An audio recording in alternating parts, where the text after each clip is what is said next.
កន្លងរូបអូននឹងបងបានសាងរួមគ្នា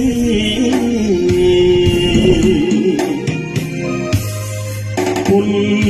លោកស្នេហ៍ថ្មីក្នុងក្តី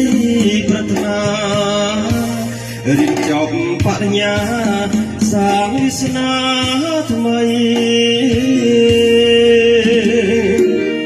មនុស្សគួរយាយផែងកែងស្រាំងមកវត្តអូនអត់ធុកស្បត់ថាស្មោះភេក្តី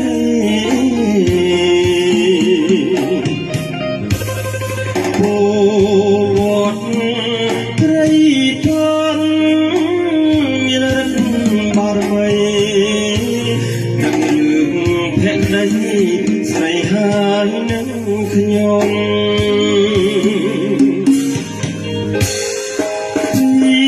ឆ្នាំកន្លង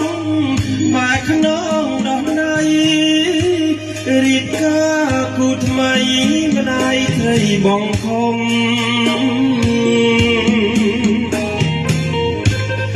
អូនភ្លេចម្លប់ពណ៌ដែលធ្លាប់ជួបមកភ្លេចទាំងរូបខ្ញុំសងសាកាំងໄວ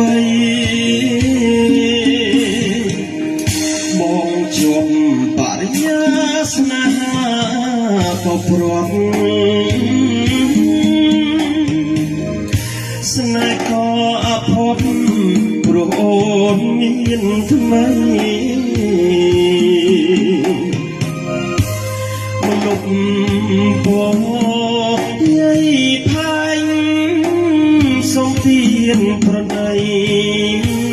ស្រីមានគូថ្មីចោលរូបខ្ញុំហើយ